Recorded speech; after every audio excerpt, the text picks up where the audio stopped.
ऋषिमुनियों की पावन धरती, देश धर्म का नाता है। कहते सारे लोग यही है, वो हमारी माता है। जाग उठो ओ भारतवासी, जाग उठो ओ भारतवासी, गो पर छुरियां चलती है।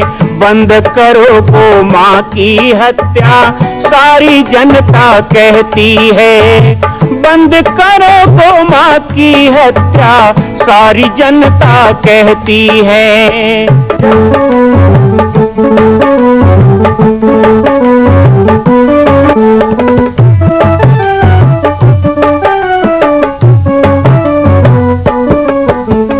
जगह जगह पर बूचड़ खाना, लाखों गौएं कटती हैं।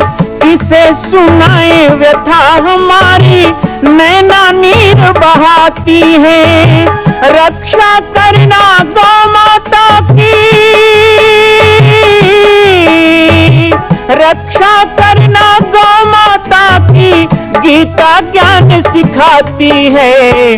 बंद करो गो माँ की हत्या, सारी जनता कहती है। बंद करो गो माँ की हत्या, सारी जनता कहती है। जय श्री राम, जय गौ माता, जय गोपाल। स्वागत है आप सभी का भारत के हृदय स्थल छत्तीसगढ़ प्रांत में मां कौशल्या धाम जिला बालोद में विगत 18 वर्षों से बन रहे इस विशाल दिव्य भव्य मंदिर का निर्माण। विश्व के अंदर भगवान राम के लाखों मंदिर हैं, अब अयोध्या में भी रामलला विराजित हो चुके हैं, लेकिन छत्तीसगढ़ की बेटी मां कौशल्या जो राम की माता है, उनका एक भी मंदिर पूरे विश्व में नहीं। इसीलिए यह विशाल तीर्थ का निर्माण विगत वर्षों से चल रहा है बालोद जिला छत्तीसगढ़ में। 25 करोड़ की लागत से बनने वाला 108 फीट ऊंचा, 65 फीट चौड़ाई और 136 फीट लंबाई का राजस्थान के ठोस पत्थरों से बनने वाला यह मंदिर हजारों वर्ष तक भारत में 5वें धाम कौशल्या धाम के रूप में स्थापित रहेगा। 3 तल के इस मंदिर में प्रथम तल पर भगवान शिव, मध्य तल में गोद में रामलला को लेकर स्वर्ण सिंहासन में मां भगवती कौशल्या विराजित होंगी और तीसरे तल पर पंचमुखी हनुमान। इसके अलावा सामाजिक समरसता को समर्पित यह मंदिर सनातन हिंदू धर्म के समस्त देवी देवताओं महापुरुषों की मूर्तियों से सुसज्जित होगा। आप सब एक एक मूर्ति का संकल्प भी इस मंदिर के लिए कर सकते हैं। ध्यान रखिएगा, यह अवसर बार बार नहीं मिलेगा, क्योंकि 2026 में मां कौशल्या का दिव्य भव्य धाम स्थापित हो जाएगा, मां कौशल्या विराजित हो जाएगी। एक बार पुनः आप सबको निवेदन करूंगा, आइए, जुड़िए और सबको जोड़िए इस विशाल तीर्थ के निर्माण में। मैं राम बालक दास महात्यागी आप सभी को आह्वान करता हूं, संपूर्ण प्रदेश एवं देशवासियों को, कि जिस तरह रामलला के दिव्य भव्य मंदिर के लिए आप सब ने मुक्त हस्त से दान दिया है, इसी तरह मां कौशल्या के एकमात्र विश्व के प्रथम धाम के निर्माण में आप सभी मुक्त हस्त से दान दें। यह दान 3 आहुति के रूप में लिया जा रहा है। हम 1100, 1700, 5100, 11,000, 21,000, 1 लाख, उससे भी अधिक जो भी राशि करना चाहें 2025 और 26 के अंतर्गत 3 बार देने का संकल्प लेंगे।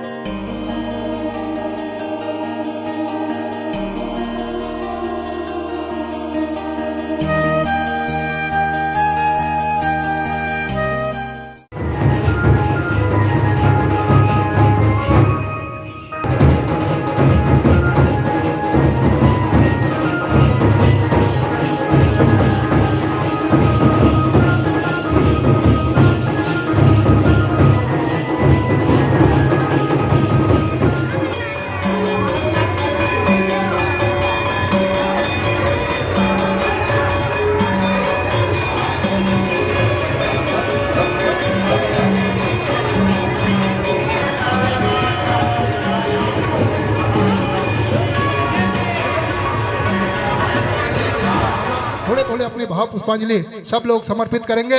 हमारे बीच में भाई पाटेश्वर धाम से राम बालक दास जी महाराज आए हुए हैं, उनसे भी चाहते हैं कि श्री चरणों में अपनी भाव पुष्पांजलि समर्पित करेंगे। गुरु ब्रह्मा गुरु विष्णु गुरुदेवो महेश्वर गुरु साक्षात परब्रह्म तस्मै श्री गुरुवे नमः। परम पूज्य जगत गुरु भगवान शंकराचार्य, जिनको हम साक्षात भगवान सदाशिव के रूप में इस सावन के महीने में अपने बीच में पा रहे हैं और धन्य हो रहे हैं, ऐसे परम पूज्य जगत गुरु शंकराचार्य भगवान के श्री चरणों में सत सत नमन करता हूँ।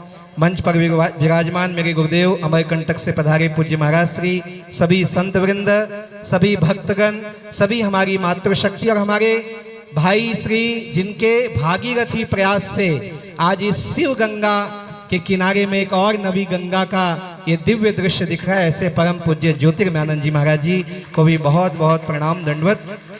आज यहाँ पर हम सभी कुछ कहने नहीं आए हैं, बल्कि उस दिव्य स्वरूप को, दिव्य संकल्प को देखने आए हैं, जो संकल्प की एक कड़ी छत्तीसगढ़ बन रहा है।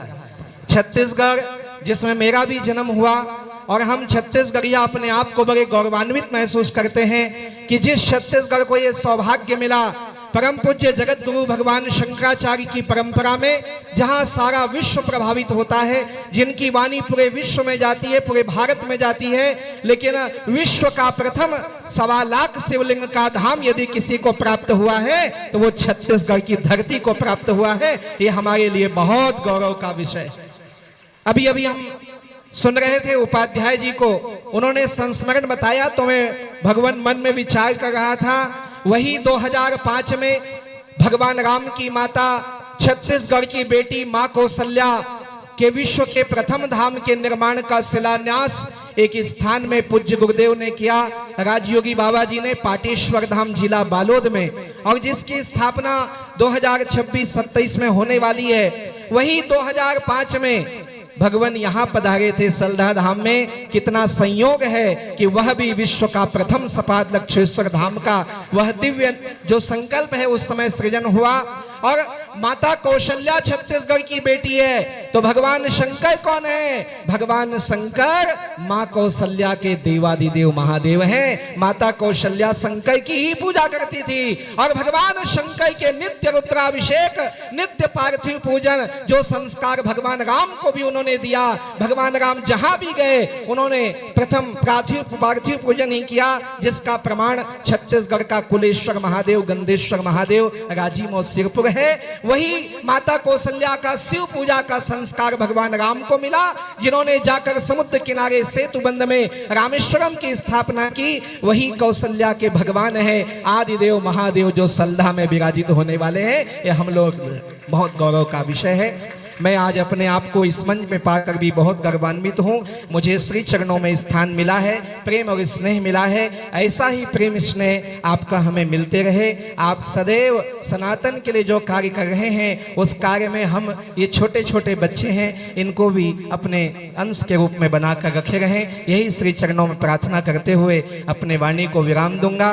गौ माता के लिए तो बहुत कुछ बोला है, बहुत कुछ किया है, लेकिन अब सब कुछ पूज्य महाराज श्री के चरणों में है। उनके द्वारा गौ माता, राष्ट्र माता का जो सूत्र आज पूरे विश्व को, पूरे भारत को दिया जा रहा है, उसमें छत्तीसगढ़ का एक एक बच्चा बच्चा पूज्य महाराज श्री के श्री चरणों में समर्पित रहेगा। हम सभी समर्पित रहेंगे, सदा समर्पित रहेंगे। महाराज श्री सदा कहते हैं कि ना केवल गौ रक्षा का नारा दीजिए, ना केवल गौ माता का जयकारा कीजिए, अरे दूध जिसका पिया उसे चारा दीजिए, बेसहारा गायों को सहारा दीजिए, और अब गौ माता को राष्ट्र माता का दर्जा दीजिए। यही अब हमारी मांग है। पूज्य महाराज श्री के चरणों में प्रणाम दंडवत प्रणिपात करते हुए ओम नारायण। बहुत बढ़िया, एक बार जोरदार तालियों से अभिनंदन करें।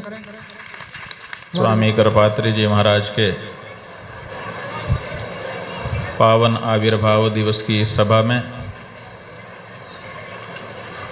विद्यमान होकर जन जन में ऊर्जा का संचार कर रहे अग्निपीठाधीश्वर आचार्य महामंडलेश्वर ब्रह्मर्षि रामकृष्णानंद जी महाराज, हमारे प्रिय गुरु भ्रातागण, यहाँ पर समुपस्थित संत वृंद, विद्वत वृंद, विशिष्ट जन, समादरणीय मातृशक्ति सज्जनों, ज्ञानावतार के रूप में दक्षिणामूर्ति नाम आता है। चित्रम बटतरोर्मूले वृद्धाः शिष्याः गुरुर्युवा गुरोस्तु मौनम व्याख्यानम शिष्यास्तु छिन्न संशयाः। ये प्रसिद्ध श्लोक है। एक बरगद का वृक्ष है, उस बरगद के वृक्ष के नीचे चमत्कार हो रहा है। चित्रम, चित्रम माने आश्चर्यम, आश्चर्य कहाँ? बट तरोर मूले, बट माने बरगद, तरु माने पेड़, मूल माने उसकी जड़ में। बरगद के पेड़ की जड़ में एक चमत्कार हो रहा है। क्या चमत्कार है? वृद्धाः शिष्याः, बूढ़े बूढ़े चेले बैठे हुए हैं, और गुरुर युवा, एक युवक गुरु बन के बैठा है। आश्चर्य है कि नहीं है? प्रायः हम लोग क्या देखते हैं कि गुरु जी जो है बूढ़े होते हैं और चेले जवान होते हैं। यही ना आपकी आंखों में बार बार दृश्य दिखा है, और इसीलिए आपकी धारणा बन गई है कि गुरु जो है वो बूढ़ा होता है, चेले जवान होते हैं। इससे विपरीत दृश्य देखना आपके लिए आश्चर्य करने वाला है, इसीलिए आश्चर्य हो रहा है। चित्रम, लेकिन इतना ही आश्चर्य नहीं है कि बूढ़े बूढ़े चेले हैं और गुरु युवा है। दूसरा आश्चर्य क्या है कि गुरोस्तु मौनम व्याख्यानम, गुरु जी जो है वो मौन व्याख्यान कर रहे हैं। व्याख्यान तो बोल के होता है ना, कहीं देखा है कि मौन का व्याख्यान हो? सुना है? ये आश्चर्य है। पहला आश्चर्य क्या कि चेले बूढ़े हैं, गुरु युवा है। दूसरा आश्चर्य क्या कि गुरु जी मौन व्याख्यान दे रहे हैं। और तीसरा भी आश्चर्य है, वो क्या? शिष्यास्तु छिन्न संशयाः, वो जो चेले हैं उनके संशय दूर हो रहे हैं। मौन व्याख्यान से संशय कैसे दूर हो सकते हैं? लेकिन ये भी हो रहा है, इसलिए आश्चर्य नहीं है, आश्चर्यों का भंडार है। दक्षिणामूर्ति रूप भगवान शिव का आश्चर्यों का भंडार है। आश्चर्य ही आश्चर्य हो रहा है। सहसा समझ में जो बात हमको नहीं आती, हम उसी को चमत्कार कहते हैं। तो सहसा समझ में बात ये आती नहीं है कि ये कैसे हो सकता है। लेकिन इसकी जो शास्त्रीय व्याख्या है हम लोग बाद में करेंगे, क्योंकि उसका मौका अलग होगा। आज का मौका ये है कि हम लोगों को जैन जी के बारे में चर्चा करनी है। जैन जी ये लोग कह रहे थे, हम तो समझे कि जैन जी को कह रहे हैं। हमारे गौतम जैन यहाँ बैठे, क्योंकि यहाँ तो कोई जैन जी है नहीं। ये जैन जी जो है ये क्या है? ये हमारे देश का युवा है। और आपको हम बता दें कि युवा जब गुरु होता है तब वृद्धों के संशय दूर होते हैं। क्योंकि वृद्धों के मन में बड़े संशय है, और युवा एकदम साफ है। उसके मन में अभी कोई संशय नहीं है, एकदम स्पष्ट। अभी अभी उसने वेद पढ़ा है, अभी अभी उसने शास्त्र पढ़ा है, अभी अभी उसने अपने बड़े बुजुर्गों का व्याख्यान सुना है, और सब में अच्छी अच्छी बातें कही गई हैं। वेद में भी अच्छी अच्छी बातें हैं, पुराण में भी अच्छी अच्छी बातें हैं। और हमारे बुजुर्ग, उनकी तो बातें इतनी अच्छी अच्छी हैं कि कह नहीं सकते हैं। लेकिन जहाँ बातें उनकी बड़ी अच्छी हैं, वहाँ उनका आचरण गोल गोल है। कहना कुछ है और करना कुछ है। लेकिन जो नई पीढ़ी है, नई पीढ़ी में अभी ये बात नहीं है। उसकी वाणी में जो है वही उसका में है, और इसीलिए उसमें गुरु होने का जो पोटेंशियल है वो वृद्ध में होने का पोटेंशियल नहीं है। युवा जब गुरु होगा तो फिर देश फिर से विश्व गुरु होगा। और ये बात हम नहीं कह रहे हैं, ये हमारा उपनिषद कह रहा है। तैत्तिरीयोपनिषद कहता है, युवा स्यात् साधु आशिष्ठो दृढ़िष्ठो बलिष्ठः नैदिष्ठः। युवा स्यात् साधु, जो साधु है वो युवा होता है। दूसरा उपनिषद कहता है, नायम आत्मा बलहीन न लभ्यः। ये आत्मा बलहीनों से लब्ध नहीं हो सकता, इसके लिए जिसके अंदर ताकत होगी वो पाएगा। गट्स होनी चाहिए। इसका मतलब क्या है? इसका मतलब है युवा गुरु। युवा गुरु जो होता है उसमें वो क्षमता होती है। इसलिए भगवान शिव जो कि पुराण पुरुष कहे जाते हैं, उनसे पुराना कोई पुरुष नहीं है, सबसे पुराने वही हैं। वो पुराण पुरुष भी जब ज्ञान देने के लिए आते हैं तो दो बातें गौर करने की हैं। एक, बरगद के पेड़ के नीचे बैठते हैं, और दूसरा, युवा रूप धारण करके बैठते हैं। बरगद के पेड़ के नीचे क्यों बैठे? क्योंकि बरगद का पेड़ ऐसा पेड़ है जिसकी जड़ें बड़ी गहरी होती हैं। जितना ऊपर होता है ना, उससे थोड़ा ज्यादा सवाया नीचे होता है। और इसीलिए कितनी ही आंधी चले, कितना ही तूफान आए, बरगद का पेड़ कभी नहीं गिरता। बाकी सब पेड़ आप देखेंगे कि आंधी में गिर गया है। कहीं बरगद का पेड़ किसी ने आंधी में गिरा हुआ देखा है? किसी ने नहीं देखा होगा। क्यों? क्योंकि गिरता ही नहीं है। क्यों नहीं गिरता? क्योंकि जड़ें उसकी गहरी होती हैं। भगवान दक्षिणामूर्ति बरगद के पेड़ के नीचे बैठ करके क्या कहना चाहते हैं कि अपनी जड़ें गहरी रखो जन जी। हम तुम्हारा रूप, युवा रूप धारण करके आए हैं, लेकिन हमारा कहना यही है कि तुम्हारी जड़ें गहरी होनी चाहिए। अगर तुम्हारी जड़ें गहरी रहीं तो तुमको कोई नहीं गिरा सकेगा। मां कौशल्या के धाम का निर्माण प्रारंभ हो चुका है, अब 2026 में पूर्ण होने वाला है। अरे अंगद हनुमान नहीं तो गिलहरी तो बनिए।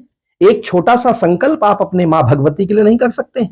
यदि आप राम भक्त हैं तो मैं चाहूंगा कि मां कौशल्या के धाम के निर्माण के लिए आप अपने जीवन का एक अंश जरूर समर्पित करें। आइए हमारे नीचे चल रहे व्हाट्सएप नंबर और अकाउंट डिटेल पर संपर्क करके अपने जीवन का एक अंश लगाकर आप भी पुण्य के भागी बने। मैं राम बालक दास महात्यागी, मां कौशल्या धाम, जिला बालोद, छत्तीसगढ़ से। मां कौशल्या की पावन जन्मभूमि छत्तीसगढ़ प्रांत में बालोद जिला में स्थित है श्री सर्वसिद्ध शक्तिपीठ जामड़ी पाटेश्वर धाम।